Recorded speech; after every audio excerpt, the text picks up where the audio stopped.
Hello, Professor Blake. Hi. Hello, hi. My name is Stefano. I am an ISS student, and I saw that you teach contemporary moral problems. Is that correct? Yes, it is. Fantastic. Do you have a couple of minutes for a question? Sure, sit down. Beautiful, thank you. So what's the course about? Well, it's a course about ethics, and it has a couple of different things that we're going to focus on under that broad heading. I think the most specific are the questions we're asking about what the morality is of certain very controversial issues like pornography, the death penalty, various things that people have found opportunity to argue about. At a more general level, we're asking about what makes something right or wrong in the first place, what theories we have about ethics, how to understand them, and what can be said for and against them.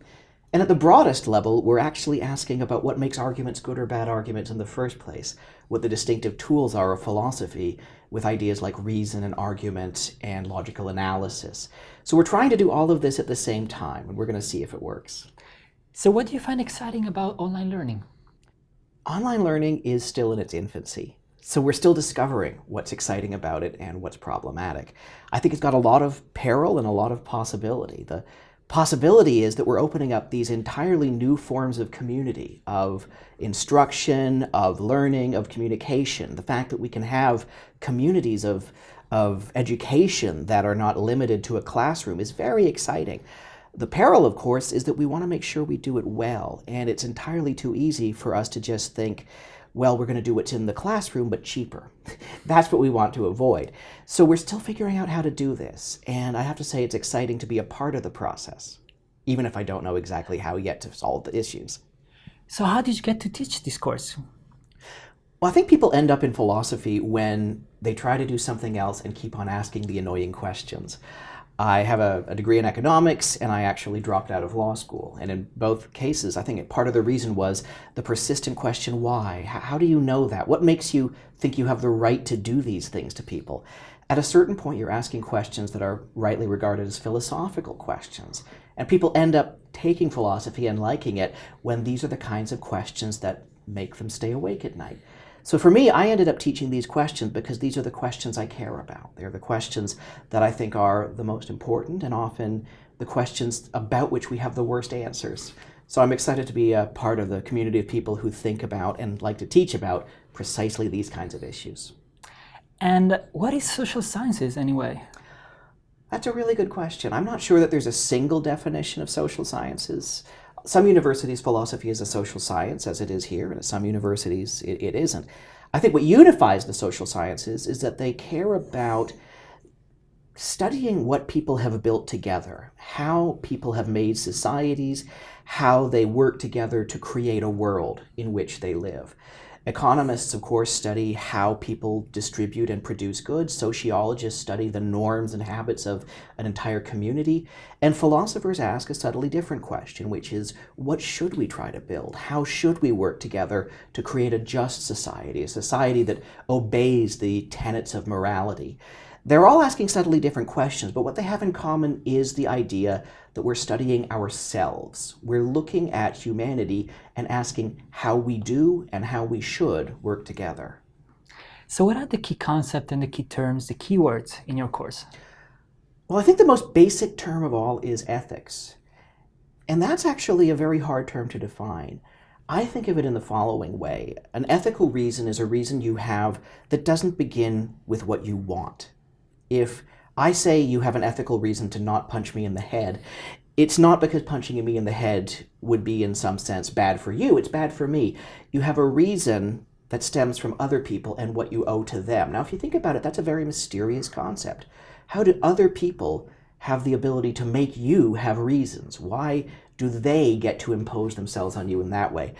That's the basic concept. And then we're going to be looking at various different theories for how it is that this concept can be spelled out and used. We're looking at utilitarianism, which is a theory that reduces rightness to what makes people happy. And we're looking at Kant, whose theory is that ethical rightness has much more to do with respect for persons and the rational agency that they embody. And then apart from that, there's all kinds of little questions that are maybe not keywords or concepts, but they're the reason people like to take this course. And these are the issues that we have reason to study as part of the process of examining ethics. And these include issues like pornography, the death penalty, and abortion. These are all issues that are discussed in the public forums of our day, and we have reason to make these discussions slightly better than they are right now. And how do these keywords connect to other social sciences? I think, in fact, these keywords are implicitly found in almost every social science. If you look at how an economist would study an issue of, let's say, what the law should do, implicitly or explicitly, they have a particular theory of value of what would make the world they are trying to create a good world or a bad one.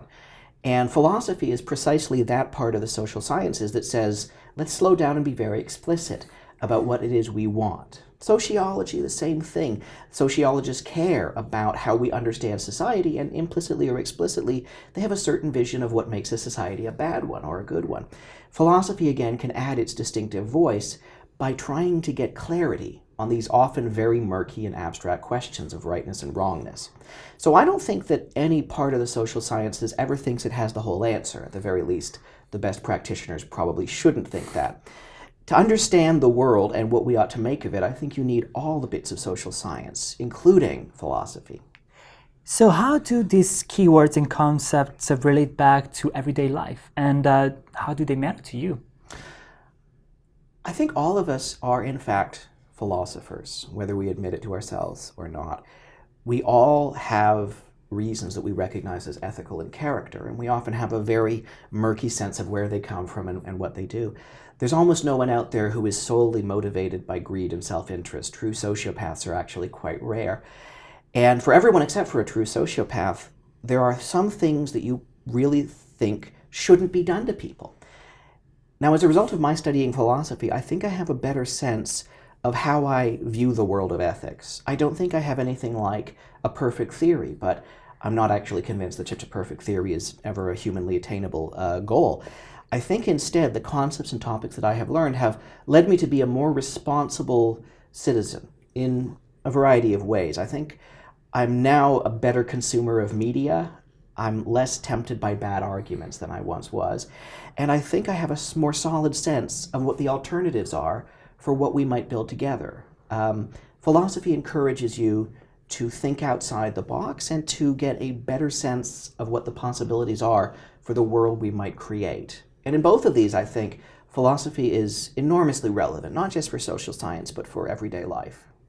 So how does a social scientist think? I'm not sure that there's a single answer to that question, actually. I think each social scientist has a certain kind of specialization in the kinds of questions that they care about and feel competent to answer. Again, philosophers often care about justice and rights and ethics, and sociologists would care about social structures and institutions, and other social scientists will focus on different things. What they share, though, is a commitment to the idea that we have to think very carefully about the world we have built together, and that alternatives are possible, and that we have reason to inquire which of them would be the best. So I think, in fact, a better question might be, how do social science students think about the world? And what we hope is that the tools we give them in social science enables them to be more responsible creators of a new and better world for themselves and for the other people who are going to follow after them. Well, thank you so much. This was very helpful, and thank you. You have a beautiful day. Thank you.